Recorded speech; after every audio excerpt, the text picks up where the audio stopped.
My name is Ryan Miller. And 3 years ago, I approved a loan that almost destroyed my career. I didn't know it at the time. I thought I was helping a mother buy a house. Instead, I stepped into something much bigger than me. I work as a senior loan officer at a regional bank in Ohio. My job is simple. Numbers in. Risk score. Decision out. Most days, I don't even remember the names on the applications. But I remember hers. Emily Carter. Single mom. 2 kids. 5th grade public school teacher outside Columbus. Her application was clean. Credit score in the low 700s. Stable income. No reckless debt. She wasn't trying to buy a mansion. Just a small 3-bedroom house with peeling paint and a fenced backyard. The system flagged her file in bright red. High risk, fraud probability 82%. That number made my stomach drop. Anything above 60% is almost always a denial. 82 might as well have been a flashing siren. I reran the check. Same result. I checked her social security trace. Clean. Employment verification. Confirmed. Tax returns. Matched. Nothing explained that number. I called her anyway. Her voice was tired. The kind of tired you can't fake. She told me her landlord was selling the rental house. They had 45 days to leave. Her daughter had asthma, and the new place they were looking at was near a hospital. She apologized 3 times during the call for being a bother.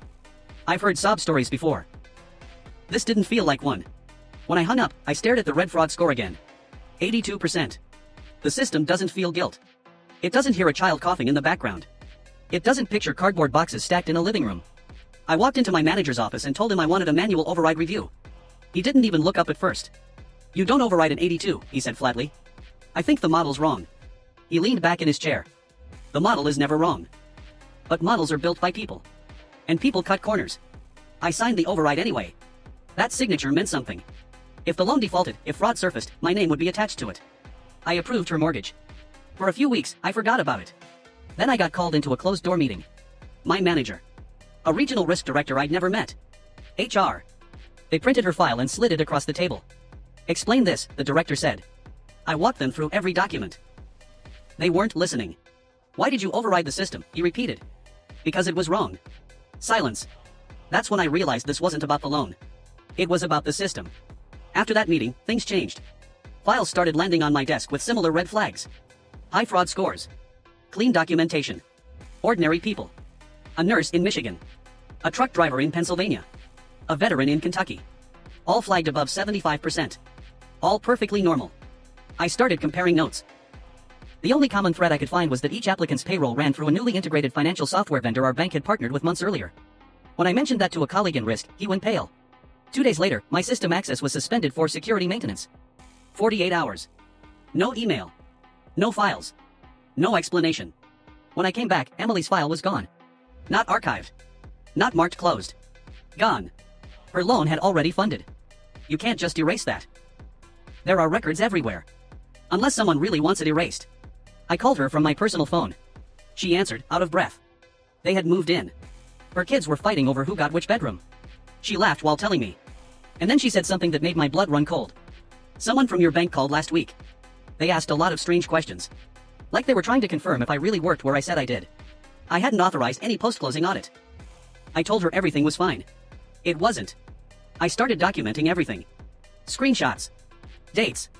File IDs. I kept copies at home. I stopped sleeping well. Every time my phone buzzed, I thought it was HR. Then one morning, 2 men in suits walked into the branch and asked for me by name. Not my manager. Me. They were federal investigators. They already knew about the overrides. They knew about the pattern. They knew about the vendor. What they wanted to know was why I didn't follow the system. I thought I was in trouble. Instead, they told me something that made my hands shake. The fraud detection software had been quietly recalibrated after the vendor partnership. Not to detect fraud more accurately, but to inflate risk scores on certain standard mortgage profiles. When the score crossed a threshold, customers were automatically offered alternative loan products with higher interest rates and fees. More profit. Same borrower. The risk wasn't real. It was engineered. Emily's file was part of an internal stress test of the updated model. Her profile fit the target demographic perfectly. Stable but not wealthy. Unlikely to hire lawyers. Easy to steer. The system wasn't broken. It was tuned. My override disrupted that pattern. And that's why my file was flagged internally. Not because I made a bad call, but because I didn't behave predictably. 4 months, investigators had been monitoring override behavior across multiple branches.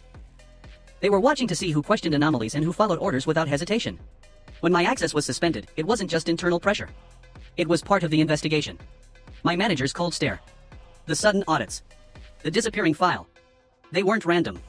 The investigation was already underway. I had just stepped into it without knowing. Several executives resigned quietly within weeks. The vendor contract was terminated. The story never hit national headlines. It was buried in compliance filings and regulatory updates no one reads. I kept my job. But something in me changed. I still approve loans. I still look at risk scores. But I don't see them the same way. Because behind every percentage is a person who doesn't know a machine just judged their future. Emily still sends a holiday card every year. Her daughter's asthma improved after they moved. There's a photo taped inside one of the cards. 2 kids in a backyard. A small blue house behind them. Every time I look at it, I think about that red 82%. About how close I was to trusting it. My name is Ryan Miller. I work as a loan officer in the United States. And the most dangerous thing I ever did wasn't approving a risky loan. It was questioning a system that was never designed to be questioned.